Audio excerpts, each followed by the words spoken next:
On s'en souvient encore, dès le début des années 90, l'Afrique de l'Ouest a été en proie à plusieurs conflits intra-étatiques très dévastateurs pour la stabilité de la région. Ces conflits ont ici été révélateurs de dysfonctionnement de la gouvernance politique et économique de ces pays.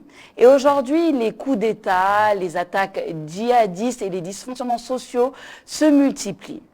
Un bon prétexte justement pour analyser la situation géopolitique du Niger, du Mali, du Tchad, du Nigeria et plus récemment de la Guinée avec nos experts sur ce plateau. Mesdames et messieurs, bienvenue dans votre émission Idées. Cette émission, nous menons des débats de fond sous la bonne forme.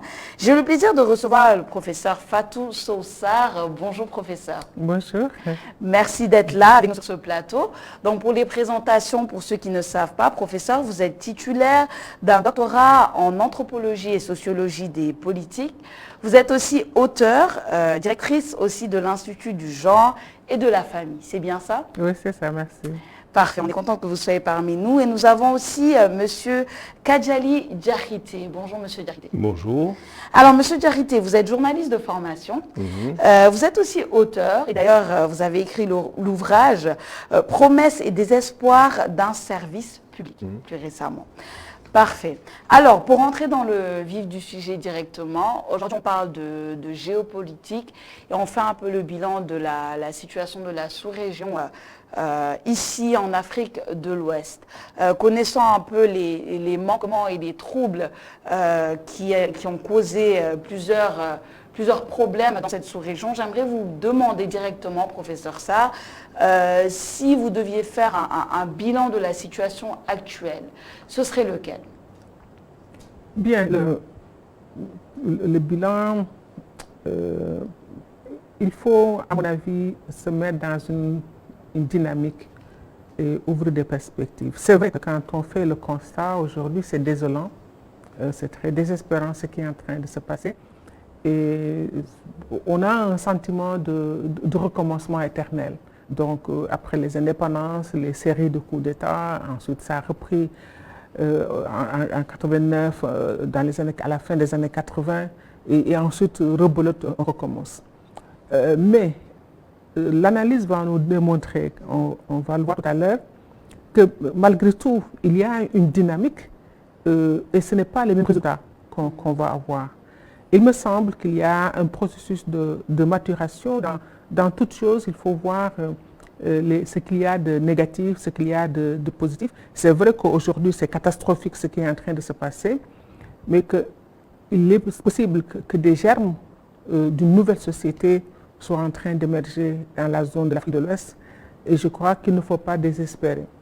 La situation, elle est là, c'est presque le chaos, mais en même temps, il faut aller chercher les germes d'une nouvelle société qui est en train de se mettre en place pour un futur, à mon avis, plus prometteur pour notre sous-région. C'est assez objectif comme analyse et assez positif justement. Peut-être l'émergence d'une nouvelle société qui est en train de se passer. Monsieur Diakité, est-ce que vous partagez cette vision-là? Et en même temps, pour vous demander de revenir peut-être en arrière, comme l'a dit professeur Sarr, les conflits des années 80, 90, etc. On voyait une multitude de coups d'État dans la sous-région. À votre avis, quelles ont été les sources et les origines de cette instabilité-là à ce moment-là? Il y a beaucoup de questions. Énormément de questions qui appellent beaucoup de réponses. Mais on ne sait pas si les réponses sont là ou si elles ne sont pas là. Dans tous les cas, un regard panoramique sur l'Afrique de l'Ouest nous présente un espace où on peut remarquer une superposition de réalités diverses qui peuvent être parfois antagoniques, contradictoires, complémentaires, et qui peuvent être même source de cohésion et parfois aussi d'incongruité. Vous savez que l'Afrique de l'Ouest, c'est un certain nombre d'États et chacun a une histoire. Une histoire coloniale qui est venue se greffer sur une histoire africaine qui s'est constituée à partir d'un certain nombre de migrations et de conquêtes de diverses natures qui ont pu constituer des populations, des groupes communautaires et qui ont constitué des nations, qui à l'époque étaient des nations assez fortes, de renommée, et qui ont évolué jusqu'à ce qu'il y ait la colonisation. Et la colonisation est venue apporter son empreinte, une empreinte que l'on retrouve aujourd'hui encore à travers ces États qui sont plus ou moins francophones, anglophones, lusophones et même arabophones, et qui ont des réalités différentes en matière de gestion, en matière de gouvernance ou en tout cas de vision économique. Et l'ensemble de ces éléments se retrouvent dans des entités qui essaient de se regrouper pour avoir une certaine dynamique, comme disait Fatou. Et puis ces dynamiques-là ont été mises en place dans l'espoir d'acquérir un certain nombre de résultats aux questions que les gens se posent, des questions existentielles, des questions d'avenir. Alors, si on regarde tout ça, on doit se poser des questions à l'origine, qu'est-ce qui s'est passé et qu'est-ce qu'on voulait? Oui. Et à l'arrivée, qu'est-ce qu'on a et qu'est-ce qu'on n'a pas? Alors, donc c'est ça qu'il faut peut-être, c'est comme ça qu'il faut peut-être poser le problème pour mieux comprendre ce qui se passe à la lumière de l'ensemble de ces réalités que je viens d'évoquer. Parce que quand même c'est un peu délicat, un peu difficile d'apporter un jugement. Il faut quand même faire une certaine évaluation assez prudente et avoir une approche à la fois analytique et systémique pour pouvoir comprendre un peu les phénomènes. Donc si on regarde un peu sur le plan de la géopolitique sous-régionale, il y a un certain nombre d'entités qui ont été mises en place pour essayer d'organiser la vie dans cet espace-là, cet espace hétéroclite. Alors, mais est-ce qu'on atteint les résultats qu'on veut? Est-ce qu'on est dans la voie des résultats? Est-ce qu'on ne l'est pas? Ça, c'est la grande question qu'il faut se poser. C'est pourquoi j'ai commencé par dire qu'il y a énormément de questions. Oui, oui. Voilà. C'est la grande question qu'il faut se poser, c'est la question à laquelle on va essayer de répondre durant cette émission. Et concrètement, quand professeur Sarr, vous parlez de peut-être la possibilité de l'émergence de nouvelles sociétés à travers toutes ces instabilités-là qu'on voit, si concrètement on prend l'exemple, les deux exemples peut-être les plus récents, qui sont le Mali et la Guinée, qui sont actuellement en transition avec des gouvernements de transition depuis le coup d'État en tout cas de la Guinée et les dernières élections aussi au Mali qui ne se sont pas forcément passées comme elles devaient se passer. Qu'est-ce qui fait la différence selon vous entre peut-être un retour en arrière justement dans les années 90 où il y avait ces instabilités-là et plutôt le voir plutôt comme un avancement? Est-ce qu'il faut le voir comme un retour en arrière ou plus un avancement? Et quels sont les arguments pour faire la différence? Mais je vais me réinscrire dans la dynamique, ce qu'expliquait Kadiali pour mieux préciser. Nous sommes des sociétés qui sont millénaires. Mais c'est vrai, on a des points de repère des origines à aujourd'hui. Donc les points de repère, c'est l'Empire du Mali, du Ghana plutôt. Et à la dislocation de l'Empire du Mali vers le 8e siècle, nous avons aussi un autre grand repère, c'est l'Empire du Mali, qui a regroupé finalement tout cet espace dont nous sommes en train de parler, c'était ça l'Empire du Mali.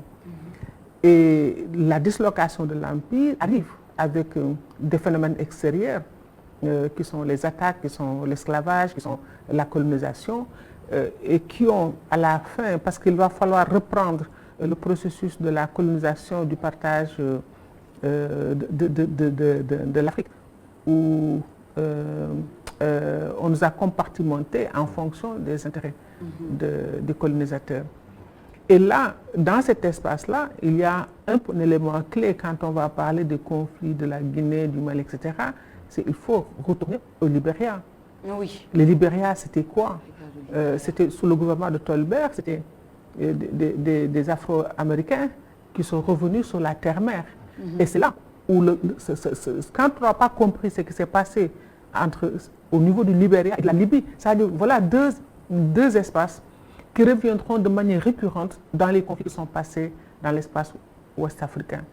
Donc la question du Libéria, on n'enlèvera pas la main de Kadhafi dessus. Bien sûr. À travers la guerre du Libéria, il y aura des implications d'hommes armés qui viendront des différents espaces. Ce sera la Gambie, et qui dit la Gambie parlera aussi de la Casamance. Et c'est ça, les frontières avec la Côte d'Ivoire vont nous ramener aussi à ce que deviendra l'instabilité de la Côte d'Ivoire plus tard.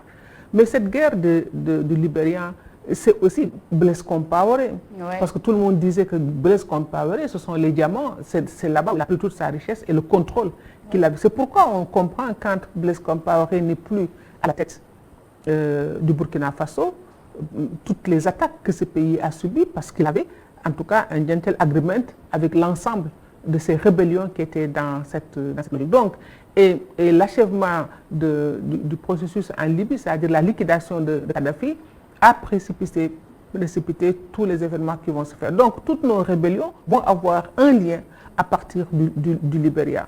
Sa confrontation avec la Sierra Leone et la Guinée, qui en fait était rentrée dans cette guerre. Parce qu'il y a eu des guerres interposées entre Libéria et Guinée, parce que la Guinée supportait l'opposition du Libéria et le Libéria supportait l'opposition guinéenne.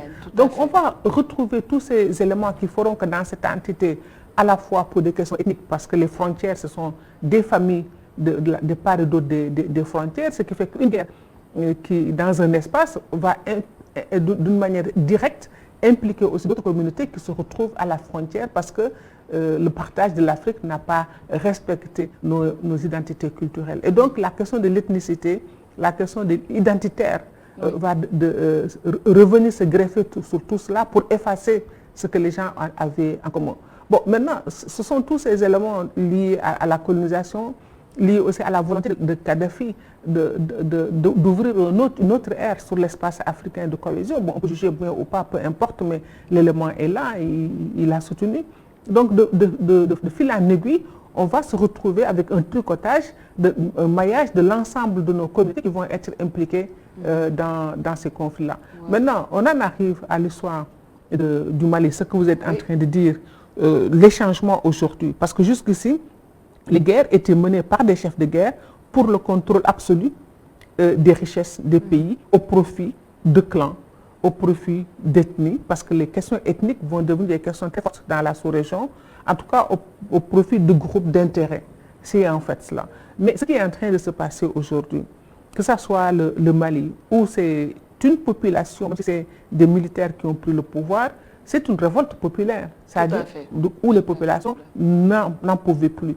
Aujourd'hui, on arrive à un contexte où l'Afrique a une jeunesse, c'est-à-dire cette dividende que nous avons démographique. Dans les autres pays, la dividende démographique, elle est positive parce que c'est une nouvelle arrivée de forces de travail éduquées, qualifiées, etc., qui vont contribuer davantage à une création de richesses. Or, nous avons une dividende démographique à cause des avancées de la santé qu'on a eues dans nos pays. Et ces avancées, cette explosion démographique n'a pas trouvé, du point de vue politique, une anticipation en termes de formation, en termes de travail, etc. Et finalement, qu'est-ce qui va leur rester?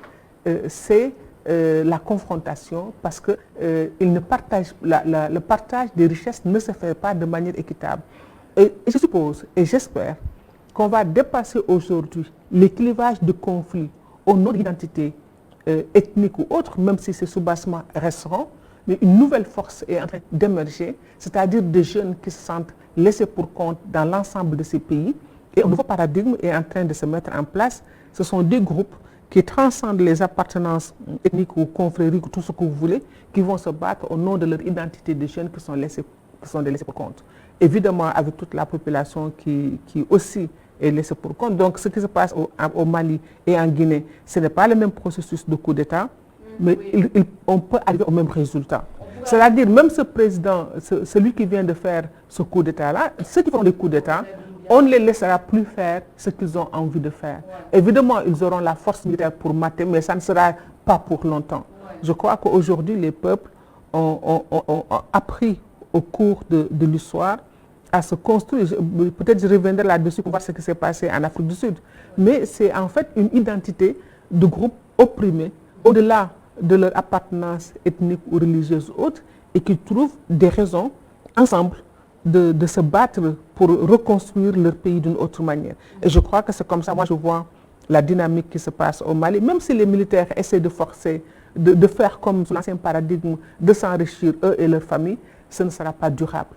Beaucoup de points essentiels que vous avez relevés, professeur Sarr, et justement, Monsieur Diarité, professeur Sarr a donné l'exemple de dirigeants comme Kadhafi ou d'ex-dirigeants comme Kadhafi ou Compaoré, et ça m'amène à vous poser la question où se situe leur responsabilité, c'est-à-dire la responsabilité des dirigeants par rapport à tout cela. Par exemple, lorsqu'on pense à Alpha Condé qui a été destitué justement par un coup d'État, etc. Au Mali aussi, les dirigeants qui ont été victimes de coup d'État, où est-ce qu'on peut situer leur responsabilité?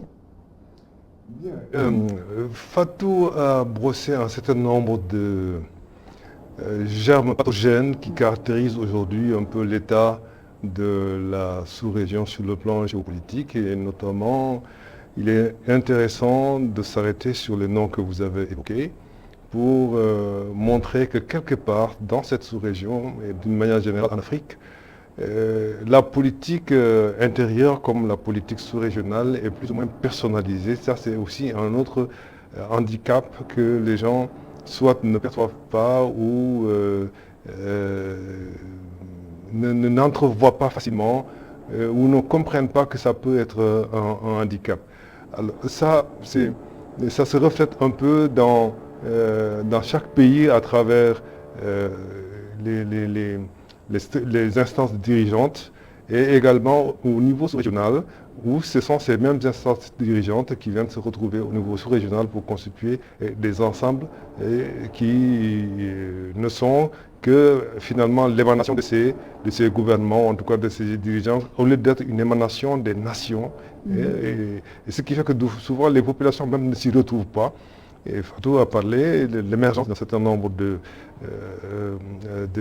d'identités qui ne s'identifient pas, de groupes qui ne s'identifient plus aux groupes ethniques ou à quelques régions que ce soit, mais qui s'identifient par rapport à des besoins existentiels, des besoins de développement, des besoins d'émancipation qu'ils ne retrouvent plus dans le fonctionnement des États et des institutions sous-régionales qui existent. Donc c'est là où se trouve le problème. C'est pourquoi au départ, quand je disais que nous sommes en face d'un espace qui est une juxtaposition de réalités différentes qui sont parfois complémentaires ou même contradictoires ou conflictuelles. Donc, et c'est ça qu'il faut analyser pour voir comment on va essayer de s'en sortir, pour avoir des institutions assez fortes au niveau étatique, ensuite au niveau sous-régional, pour pouvoir vraiment faire en sorte que ce qui se répète aujourd'hui, depuis les années 90 et bien avant même les années 90, ne continue pas à perdurer au détriment du développement de nos pays africains, en tout cas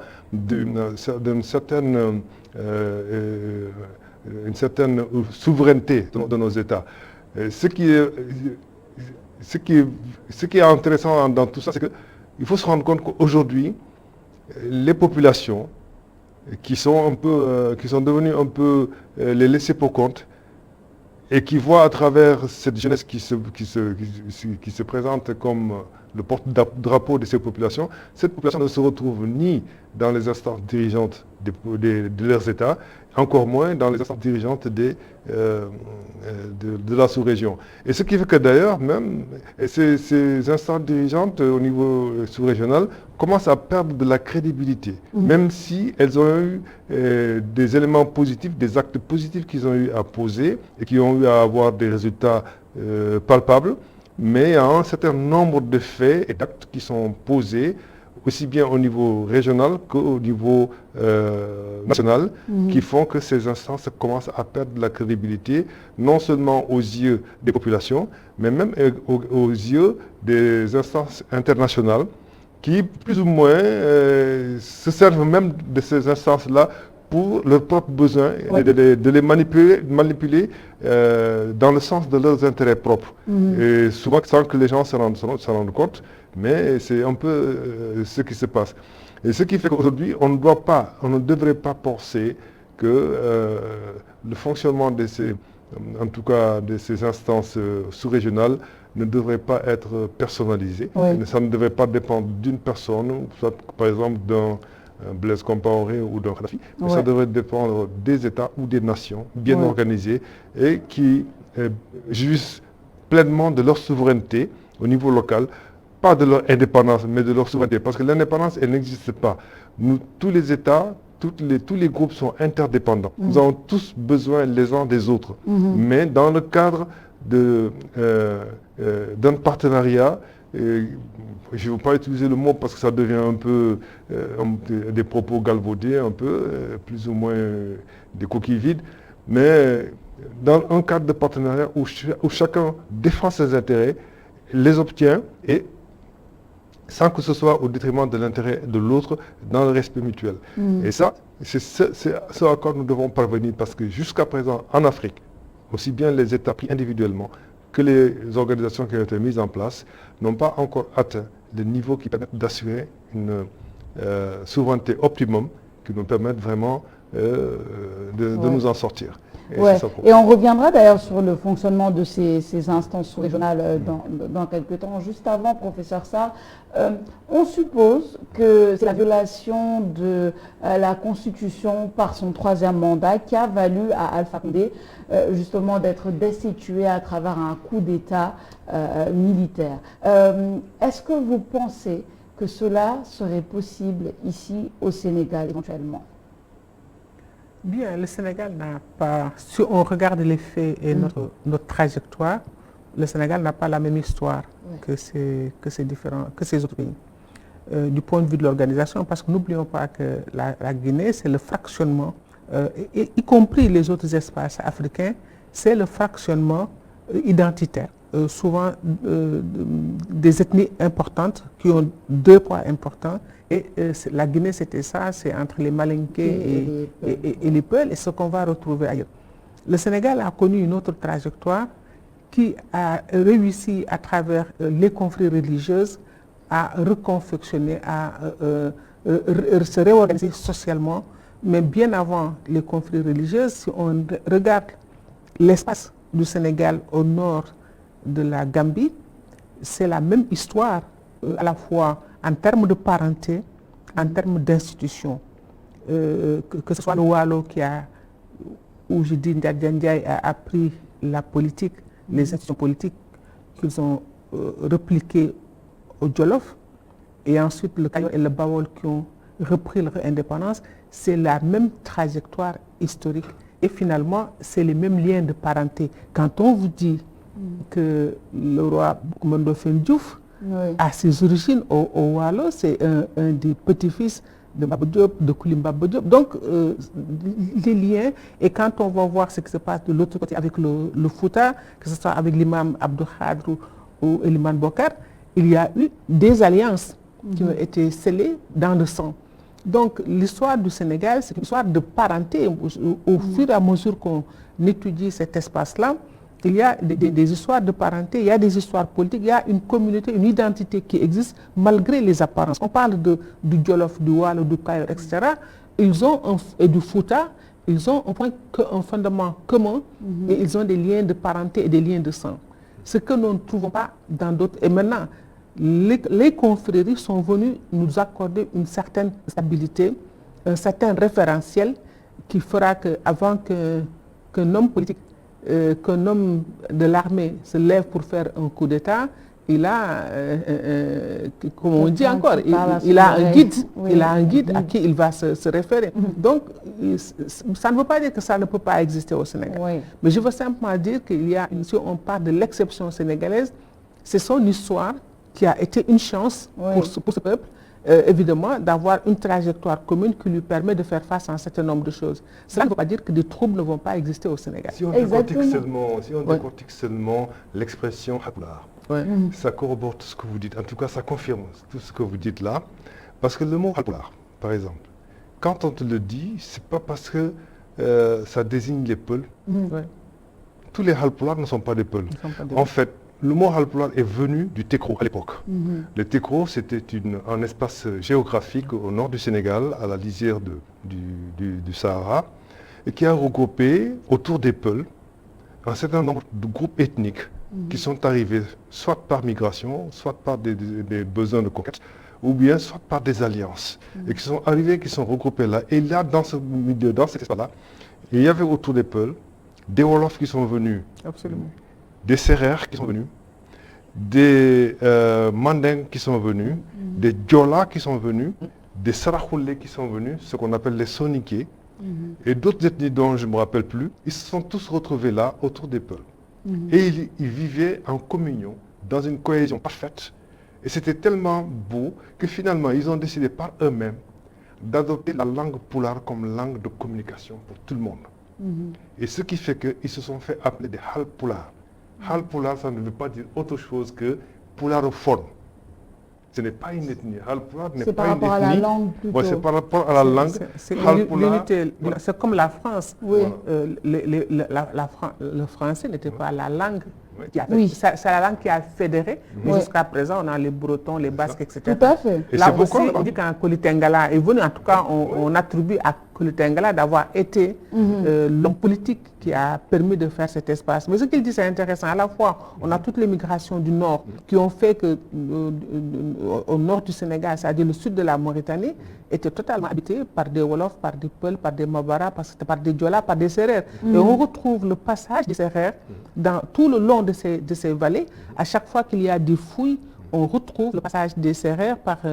ils ont enfui un certain nombre de trésors, un certain nombre d'objets que l'on retrouve dans beaucoup de fouilles, etc. Et les établissements humains se faisaient toujours autour d'eau, dans des vallées fertiles et tout ça. Et c'est comme ça. Et là, Boubacar Bari aussi a dit une chose intéressante, le cours d'eau, le fleuve Sénégal, il a dit, il a charrié toutes les cultures depuis les montagnes du Fouta-Djallon.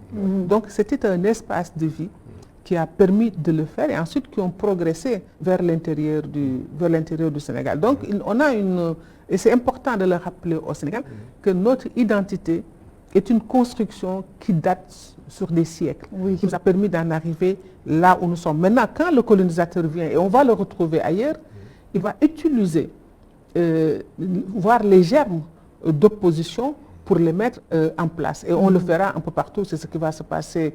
Ils vont prendre les classes dirigeantes qu'ils ont trouvées sur place pour essayer de mettre en place d'autres groupes sociaux et souvent ça va créer des conflits. On va le retrouver dans d'autres espaces en Afrique.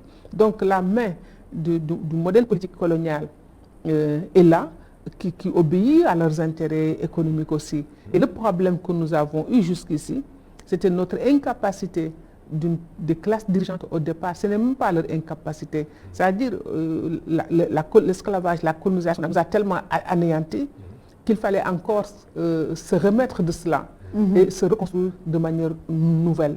Et au début des indépendances qui n'ont pas été des indépendances, ceux qui ont essayé de s'imposer ont toujours été liquidés systématiquement. Parlons du Burkina Faso. Oui. Partout, parlons de Lumumba, etc. On a essayé de les liquider. Mais aujourd'hui, les rapports de force dans l'histoire, elles bougent et elles changent. Aujourd'hui, le contexte est en train de muter et l'Afrique a des chances. Maintenant, à la fois, la force de l'Afrique, c'est sa faiblesse, c'est sa richesse extraordinaire. Et aujourd'hui, tout le monde va revenir encore. Nous avons pris nos forces de travail quand c'était nécessaire. On a pris nos produits primaires quand encore c'était nécessaire. Et maintenant, c'est le sous-sol qui devient intéressant. Et là, il y aura toujours des tentatives de division, de manipulation, etc., etc. Mais je crois que les consciences de peuple se forgent avec l'histoire. L'Europe aussi a connu des guerres fratricides. L'Europe a connu des moments de barbarie aussi avant d'en être là où ils sont aujourd'hui. Et c'est pourquoi je dis, on a de l'espoir que l'Afrique aussi va s'en sortir non pas par les discours, mais par la force des choses. Cette division démographique, cette force de la jeunesse qui est là, elle est obligée d'imposer à ceux-là qui auront la direction des pays la voie à suivre. Ce ne sera plus des dirigeants qui vont imposer au reste du peuple la voie à suivre, qui est la voie du maître, du colonisateur, mais les rapports vont changer. La jeunesse va imposer aux dirigeants qui sont là la voie à suivre selon les intérêts des populations. Et je crois que les germes sont là et moi je suis très optimiste. Et l'intérêt de tout cela aujourd'hui est que la communication est devenue plus diffuse, plus large, plus ouverte et qui permet à chacun de s'exprimer, en tout cas de recevoir des informations. Maintenant, il faut savoir trier les bonnes informations de tout ce flot qui circule, notamment grâce aux médias traditionnels, mais surtout maintenant aux médias sociaux qui sont en train de libérer toutes les énergies, les idées, ça circule de partout. Et ce qui fait qu'aujourd'hui, ce qui s'est passé dans les temps anciens ne peut plus se faire maintenant. Il y a des choses qu'on pouvait faire sans que les gens le sachent et sans qu'on demande des comptes. Aujourd'hui, on va savoir et on va demander des comptes. Et comme disait Fatou, au début des indépendances, je pense que les populations ont eu trop confiance aux premiers dirigeants qui eux aussi étaient trop confiants en eux-mêmes. Parce que pensant avoir étudié à la même école que les colonisateurs et avoir peut-être compris comment les colonisateurs fonctionnent, ils ont compris peut-être que c'était le bon moment pour prendre les indépendances. Mais moi, je fais partie de ceux qui sont convaincus que nos indépendances ont été mal négociées. Mal négociées, ce qui fait qu'aujourd'hui, nous en sommes encore à des situations où nous sommes toujours dépendants de nos anciens colonisateurs, malgré que nous avons pris notre autonomie, malgré que nous avons pris notre souveraineté, entre guillemets. C'est pourquoi je dis que la souveraineté, il faut qu'on cherche à la renforcer davantage pour que nous puissions vraiment nous en sortir. Donc, aujourd'hui, nous dépendons pratiquement de tout, de nos anciens colonisateurs, ou en tout cas des puissances financières, puissances militaires, puissances technologiques et scientifiques extérieures pratiquement au continent. Bien vrai que maintenant le continent commence à cultiver cette capacité à se prendre en charge sur le plan technologique, sur le plan scientifique et sur le plan également des compétences en matière de gestion. Mais il reste encore beaucoup de choses à faire pour que nous soyons vraiment autonomes et que nous soyons capables de gérer notre souveraineté face à nos vis-à-vis, qui sont des gens dont on a besoin. Ils ont besoin de nous, comme nous aussi nous avons besoin d'eux, mais il faut que ce soit vraiment de souverain à souverain. Et ça ne peut se faire que quand nous sommes capables d'être autonomes sur un certain nombre de plans. Vous savez que maintenant, même pour la sécurité de nos États, nous sommes obligés de la sous-traiter avec les puissances étrangères. Pour les finances de nos États, on est obligé de tendre la main.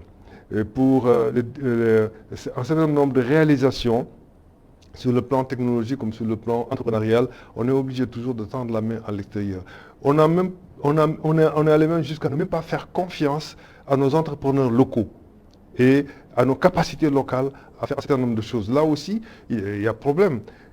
Non seulement il y a ce manque de confiance à l'égard de nos entrepreneurs locaux, mais il y a aussi que nos entrepreneurs locaux doivent se bonifier pour être capables de fournir des services de qualité qui puissent faire en sorte que les gens puissent avoir confiance en eux et faire marcher la préférence nationale. Ce qui est important, parce que si on ne fait pas marcher tout cela, on ne peut pas développer notre économie, on ne peut pas créer des richesses, on ne peut pas créer de l'emploi et on ne peut pas retenir nos enfants chez nous. Et on est obligé de les voir aller se noyer en mer ou dans l'océan du désert. Et ça, ce n'est pas quelque chose de gai. Et ça, nos partenaires étrangers ne peuvent pas nous respecter tant que ce genre de phénomène se produit toujours. Voilà un peu ce que j'avais essayé de bosser de façon globale en disant que nous sommes là en face d'une juxtaposition, jusqu'à présent je le dis, de réalités qui souvent sont contradictoires, complémentaires ou conflictuelles et qui sont là, mais dans lequel il faut essayer de se retrouver. C'est un véritable embrouillamini, mais il faut essayer de se retrouver, faire la part des choses par une approche vraiment holistique et faire en sorte qu'on puisse en sortir. Et nous avons les capacités de le faire maintenant en Afrique. Nous avons les ressources humaines capables de le faire. Et il faut maintenant que les dirigeants sachent écouter ces ressources humaines-là et avoir confiance en ces ressources humaines et faire en sorte que nous nous asseyons entre Africains et que nous discutions vraiment des choses qui peuvent faire avancer nos pays. Et ne plus laisser le destin de nos États entre les seules mains des pouvoirs politiques. Et c'est ça le grand danger qui nous guette. Et aujourd'hui, tout le monde est dans la politique. Tout le monde fait de la politique. Mais justement, c'est parce que c'est un modèle de réussite en Afrique, la politique. Oui, mais c'est un modèle de réussite qui est dangereux, pernicieux. Oui. Très pernicieux. Oui. Et il faut qu'on fasse attention à cela. Il n'y a pas que la politique pour réussir, il n'y a pas que la politique pour s'en sortir, pour gagner de l'argent, ou bien être un bureaucrate, mais il faut quand même que les gens s'orientent vers autre chose. Exactement. Vous êtes tous les deux, on l'entend à vos discours, des optimistes de l'avenir du continent, hein, ce qui est très bien. Il faut être optimiste et positif. Et être positif. Vous avez aussi raconté une belle histoire qui est l'histoire du Sénégal, en résumé un peu, où on peut comprendre en vous écoutant la base et le soubassement même de notre société, qui fait que peut-être on a été moins enclin à certaines instabilités très profondes. Mais moi, ma question pour enchérir sur cela, c'est est-ce que vous ne pensez pas que d'un côté, on peut se baser sur cela, sur l'histoire sénégalaise qui est assez particulière et qui est une histoire de parenté et de liens très forts, et aussi, comme vous l'avez dit, professeur Sarr, de spirituel, on donne beaucoup d'espace aux confréries, etc., aux spirituels qui souvent règlent des problèmes qui auraient pu justement exploser à certains niveaux. Mais est-ce que cela ne cache pas aussi derrière des manquements de gouvernance politique et économique qui sont quand même assez profonds ici au Sénégal? Quand je parle de ça, je pense au mois de mars plus récent où le peuple s'est levé justement pour crier son désarroi et son désespoir. Et je pense actuellement aux prochaines élections de 2024, on peut voir sur les réseaux sociaux un peu partout des gens déjà brandir leur slogan non au troisième mandat de Macky Sall, etc. Est-ce que quand on voit tout ça, est-ce que c'est pas en opposition avec justement ce soubassement-là solide, et est-ce qu'on ne compte pas trop justement sur ça pour se dire que non, ça ne peut pas arriver au Sénégal, alors que peut-être que si on pousse un peu le bouchon trop loin et si on ne règle pas ces problèmes de gestion et de gouvernance économique et politique, on pourrait arriver à cela. Bien, que ce qu'on a expliqué, c'est montrer la spécificité du Sénégal par rapport aux autres groupes de la sous-région. Donc, ce qui a fait notre particularité, la base de l'unité nationale. Qu'on le veuille ou non, il y a une base d'unité nationale. Je crois qu'on ne le dit pas assez. On ne le met pas assez dans la tête des jeunes, on ne le dit pas assez à l'école pour expliquer que nous avons un fond commun, qui est le bien le plus précieux que nous partageons aujourd'hui. Maintenant, cela dit, la question des révoltes, des mouvements, c'est des guerres entre élites. C'est-à-dire, moi, j'aimerais bien même le mot peuple, le soulèvement du peuple, j'aimerais bien qu'on dise quel peuple s'est soulevé. Ce sont des batailles de lutte et de forces politiques qui sont en présence, qui ont des capacités de mobiliser les uns vis-à-vis des autres, y compris dans les autres pays, ce qui se passe. Au contraire, tout ça se fait sous le dos du peuple. C'est-à-dire toutes ces guerres que nous retrouvons, ce sont des intérêts d'individus et de groupes qui sont derrière, mais ce n'est pas tout le peuple. Bon, encore que la question de la Guinée est une question compliquée, parce que pendant des décennies, seul un groupe social, seule une ethnie a le droit d'être au pouvoir, et en laissant pour compte les autres, et qui a expliqué la vague d'immigration massive des peuples dans les autres espaces. Oui. Mais quand on va regarder ce qui se passe au Mali ou ce qui se passe au Burkina, je ne suis pas sûr que ce soit le même problème.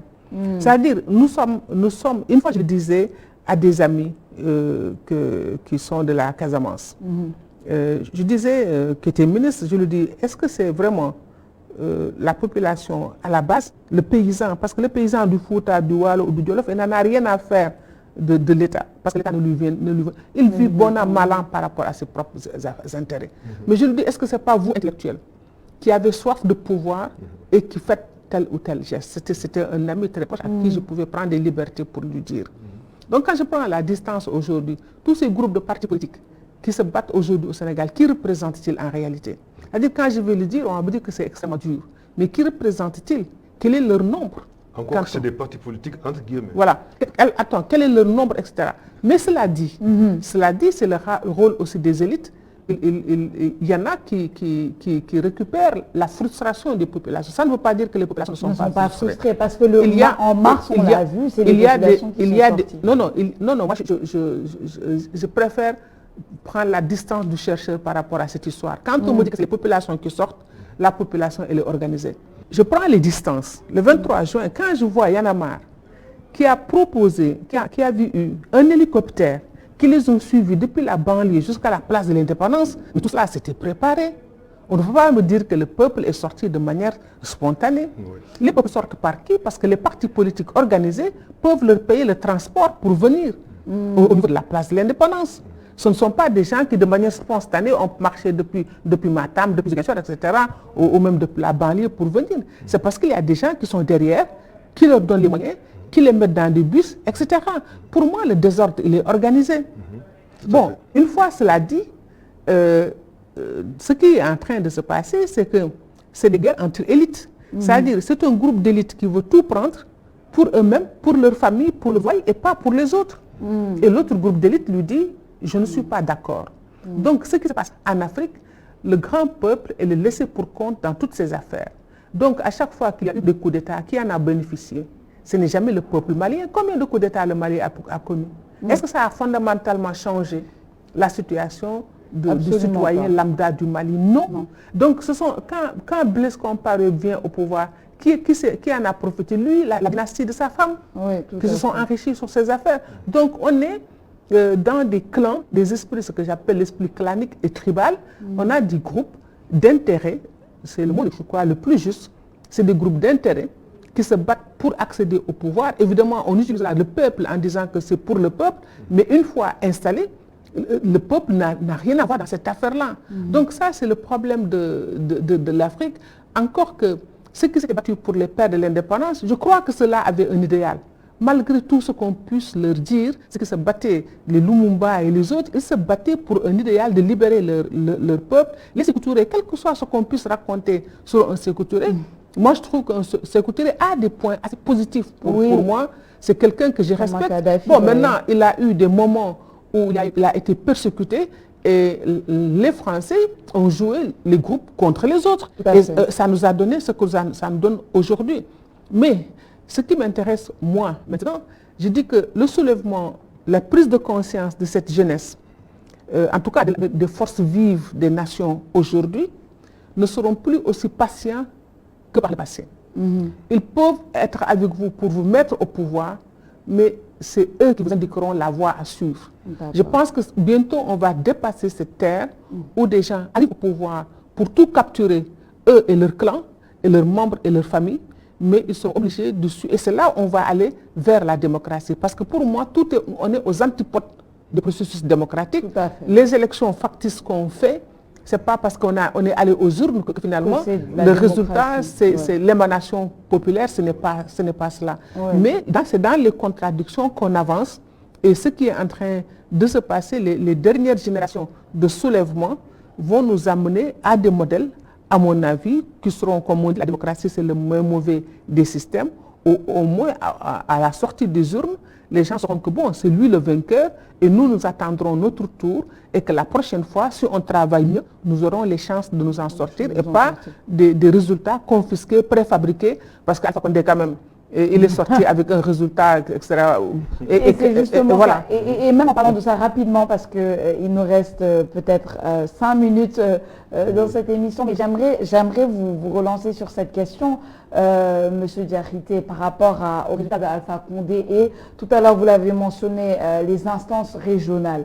Parce qu'avec la situation en Guinée, la CEDEAO a eu comme décision de suspendre justement la Guinée de ses instances et d'appeler un peu à l'ordre et de condamner le coup d'État. Comment est-ce que vous percevez cette réaction? Est-ce qu'elle est trop tardive? Est-ce qu'elle est adéquate? Comment se situe ce genre d'instance comme la CEDEAO dans ces conditions-là? Les instances sous-régionales sont plus ou moins en train de perdre de la crédibilité par rapport même au comportement des acteurs principaux, des acteurs étatiques principaux, qui sont même à la base des principes qui gouvernent un peu ces instances sous-régionales, comme la CEDEAO. Mais la CEDEAO, elle est constituée de chefs d'État, de gouvernement, et ce sont ces mêmes chefs d'État qui piétinent ou transgressent les mêmes principes qui ont été édictés au niveau de la CEDEAO. Et les populations sont là en train de regarder et eux, ils ont une autre vision des choses et un autre comportement, une autre attitude que Fatou a bien expliqué. Alors, je veux rebondir un peu à partir de ce que Fatou vient d'expliquer tout à l'heure, pour dire que ça nous permet d'avoir une autre lecture de ce mécanisme du troisième mandat. Parce que moi, de mon point de vue, quand j'analyse le troisième mandat, je perçois un certain nombre d'aspects. Le troisième mandat, c'est un instrument pour les pouvoirs de se maintenir. Mais c'est également comme une sorte de cheval de Troie pour des opposants pour arriver au pouvoir. Et c'est aussi un fonds de commerce pour des organisations de la société civile, des ONG ou des think tanks pour pouvoir s'en sortir. Et parce que tout compte fait, comme on dit, la plupart des élections dans nos pays sont véritablement des mascarades. C'est des élections vraiment qui n'impliquent pas les populations, mais c'est la finalisation d'un combat interne entre des élites. Alors donc, de ce point de vue, je me dis, si on analyse le troisième mandat à ce niveau-là, où se trouve le peuple? Où se trouvent les populations? Que fait-on des populations? Et là, ça me fait penser à un pays comme le Rwanda. Le Rwanda, Kagame, il est là depuis combien de temps? Depuis 2000. Depuis 2000, il est là, ça fait 20 ans. C'est une organisation totalement différente. Oui, c'est différent, mais il est quand même là. Oui. Et aujourd'hui, quelle que soit la manière dont il gouverne ce pays-là, mais tout le monde approuve le Rwanda à cause de ses performances économiques. Exactement. N'est-ce pas? Alors, prenons un autre pays comme une monarchie, comme celle du Maroc. Mais c'est une monarchie parlementaire. Mais c'est une monarchie quand même, quoi qu'on dise. Et c'est un des pays les plus dynamiques sur le plan économique et qui est même en train d'avoir des visées sur le reste du continent africain. Donc, alors, ce qui veut dire que troisième mandat ou pas troisième mandat, il faut se poser la question, qu'est-ce qui intéresse réellement les populations? Les populations. Ce qui intéresse les populations, c'est pouvoir se nourrir, se loger, se soigner, s'éduquer, se développer et avoir la paix. Tout à fait. Si vous leur apportez ça, qu'il y ait troisième mandat ou pas troisième mandat, ce n'est pas le problème. En fait. Et même si on arrive à régler ce genre de problème-là dans un pays, le reste peut se régler sans conflit. Et le troisième mandat peut se régler sans conflit. Mais si on est toujours dans des conflits éternels, intempestifs, et qui nous empêchent de nous développer, qui nous distraient de toutes les préoccupations essentielles en matière de développement humain et économique, on ne s'en sortira pas. On ne s'en sortira pas. Voilà. Ben, je vous remercie tous les deux. On va s'en arrêter là. C'était une question très complexe à développer avec peu de temps. Mais merci en tout cas d'avoir partagé ce plateau. C'est nous qui vous remercions. Avec moi. Et chers téléspectateurs, vous avez suivi votre émission Idée. Cette émission, nous menons des débats de fond sous la bonne forme. Je suis Sophie Abba et nous vous donnons rendez-vous prochainement sur ITV.